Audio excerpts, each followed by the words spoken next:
নমস্কার, আমি রেশমি। আমার আজকের রেসিপি একদমই নিরামিষ একটি পদ, এঁচোড় পনির। এঁচোড় পনির তৈরি করার জন্য প্রধান যে দুটি উপকরণ সেইটা আমি সামনে রেখেছি। এখানে 750 থেকে 800 গ্রাম মতো কেটে রাখা এঁচোড় আছে। এঁচোড়গুলো আমি কিন্তু ভাপিয়ে নিয়েছি, একটু সেদ্ধ করে নেওয়া। এই যে সেদ্ধ করে রেখেছি, কোনো রকম নুন হলুদ ছাড়াই প্রেসার কুকারে সামান্য জল দিয়ে একটা সিটি হাই ফ্লেমে, যাতে একেবারে গলে না যায়। আর নিয়েছি 100 গ্রাম পনির। এবার আমি একটা মশলা তৈরি করব। এটা সরিয়ে রাখি, এই দুটো উপকরণ সরিয়ে রাখছি এক সাইডে।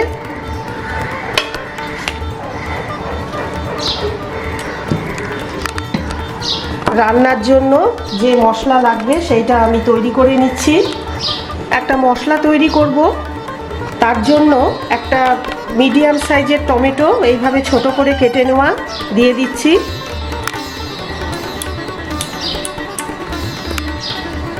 এখানে 6টা কাঁচা লঙ্কা আছে, দিয়ে দেবো। ঝালটা নিজস্ব ব্যাপার একদমই। 1 চা চামচ আদা বাটা,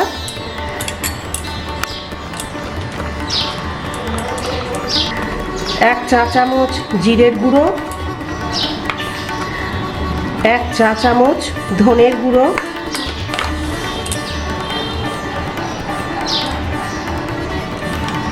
টক দই দেব 1 টেবিল চামচ, আর মোট 2 টেবিল চামচ টক দই দিলাম।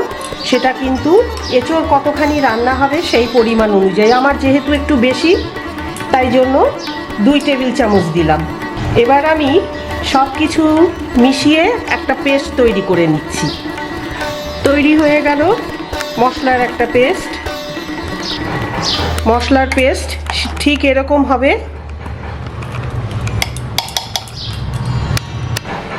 মশলা বাটার জার আমি এক পাশে সরিয়ে রাখছি। চলে যাব গ্যাস ওভেনে। রান্নাঘরে চলে এসেছি। গ্যাস ধরিয়ে দিয়ে আমি ননস্টিক একটা কড়াই গরম করতে দিয়েছিলাম, সেটা গরমও হয়ে গেছে। সুগন্ধি মশলা একটা তৈরি করব। তার জন্য কী কী দিচ্ছি আমি বলে দিচ্ছি। একটা তেজপাতা যতটা সম্ভব ছিঁড়ে দিয়ে দিচ্ছি। এবার দেব ছোট এলাচ, 4টে ছোট এলাচ, 4টে লবঙ্গ, 1 ইঞ্চি একটা স্টিক দারচিনি, জয়িত্রী,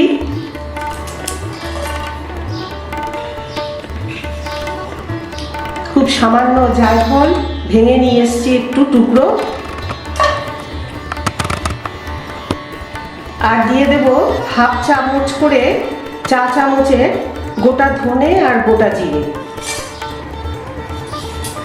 যেহেতু আগে টক দই টমেটোর সাথে জিরের গুঁড়ো ধনের গুঁড়ো দিয়েছে, একটা পেস্ট তৈরি করেছি, তাই জন্য এখন পরিমাণে কম দিলাম। এইবার লো ফ্লেমে সুগন্ধ বেরোবার পর্যন্ত আমি এটা ভেজে নিচ্ছি।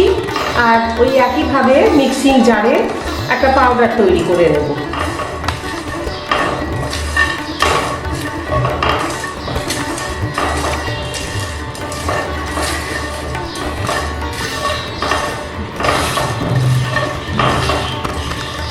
চার টেবিল চামচ সর্ষের তেল আমি গরম করতে দিয়েছিলাম, ধোঁয়া বেরোতে শুরু করে দিয়েছে।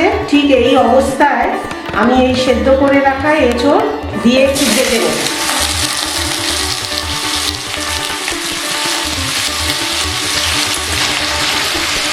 এঁচোড় যেহেতু সেদ্ধ করা, তাই জন্য ফ্লেম হাইতে করে একটু রং ধরা পর্যন্ত আমি নাড়াচাড়া করে নিচ্ছি।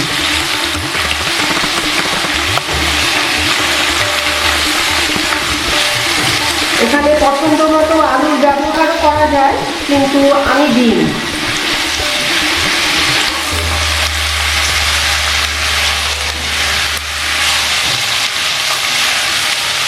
সামান্য একটু হলুদ গুঁড়ো দিয়ে দিচ্ছি,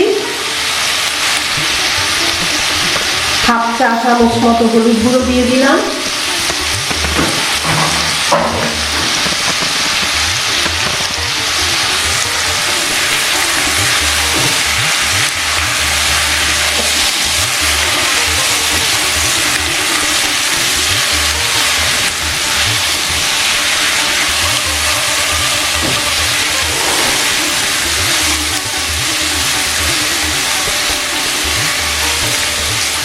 পাঁচ মিনিট মতো লাগবে এটা সামান্য একটু ভেজে নিতে।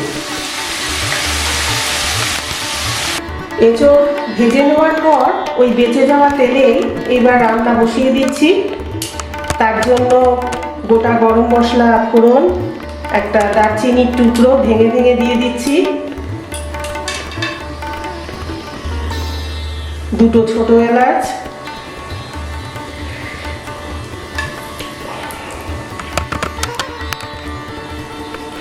1/4 চা চামচ হিং,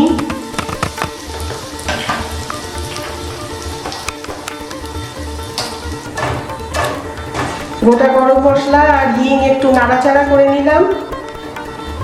খুব বেশি যেন ভাজা না হয়ে যায়, সুগন্ধ বেরোতে শুরু করলে আমি দিয়ে দিচ্ছি এই জিরের গুঁড়ো, ধনের গুঁড়ো, টক দই, টমেটো, আদা বাটা যে একটা পেস্ট তৈরি করেছিলাম সেই মশলা। ফ্লেম কিন্তু লোতে রেখেছি, লোতে রেখেই কষিয়ে নিতে হবে।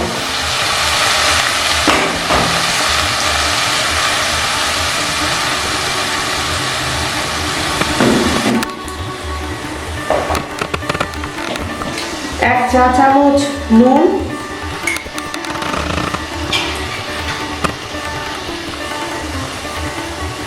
রং খুব ভালো আসে তাই জন্য কাশ্মীরি মির্চ 1 চা চামচ, হলুদ গুঁড়ো 1 চা চামচ,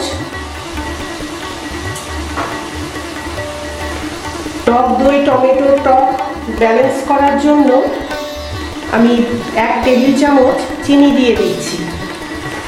এমনিতেও নিরামিষ রান্নায় একটু মিষ্টি হলে ভালোই লাগে। এই সব কিছু এবার তেল ছেড়ে আসা পর্যন্ত ভালো করে আমি কষিয়ে নিচ্ছি। সামান্য একটু জল দিয়ে দেব। যে জারে মশলা পেস্ট করেছিলাম সেই জার ধুয়েই জল দিয়ে দিচ্ছি।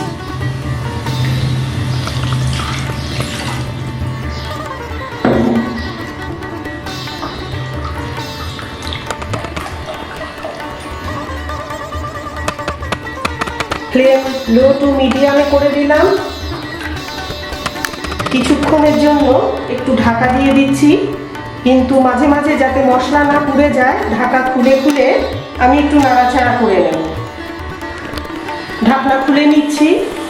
মাঝে কিন্তু আমি ঢাকনা খুলে বেশ কয়েকবার নাড়াচাড়া করে নিয়েছি যাতে মশলা তলায় লেগে পুড়ে না যায়। মশলা থেকে কিন্তু তেল ভাসতে শুরু করেছে। ঠিক এই সময়ে আমি ভেজে রাখা এঁচোড়গুলো দিয়ে দেব, ভেজে রেখেছিলাম।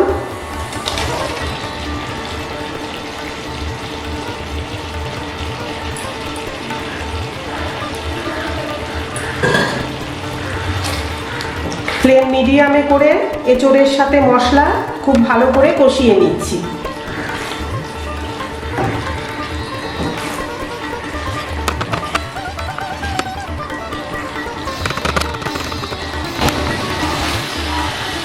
কষিয়ে নেওয়া হয়ে যাওয়ার পর এবার একটু গরম জল করে রেখেছিলাম ঈষৎ উষ্ণ, সেটা দিয়ে দিচ্ছি। খুব বেশি ঝোল রাখার প্রয়োজন নেই।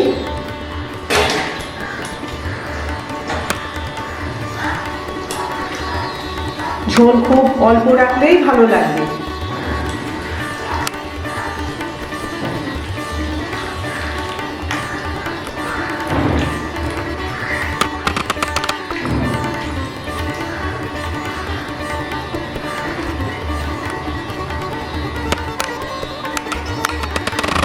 গ্রেট করে রাখা পনির দিয়ে দেবো এবার।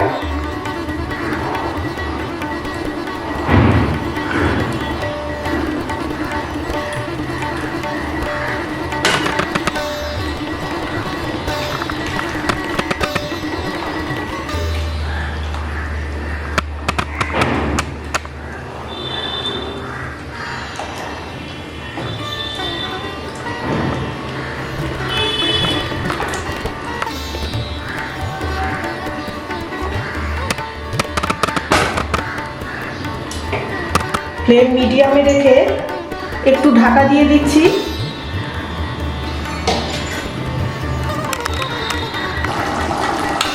এবার দিয়ে দেবো 1 চা চামচ ঘি। খুব বেশি ঘি দেওয়ার প্রয়োজন নেই যেহেতু পনির আছে।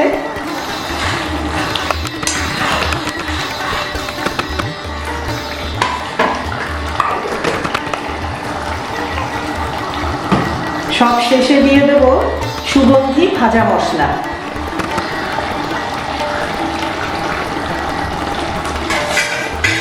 এই সুন্দর নিরামিষ পদটি একবার হলেও অন্তত বাড়িতে ট্রাই করবেন। কেমন লাগলো কমেন্ট করে জানাবেন। পছন্দ হলে আপনাদের প্রিয়জনদের সাথে শেয়ার করবেন আর লাইক করবেন। ধন্যবাদ।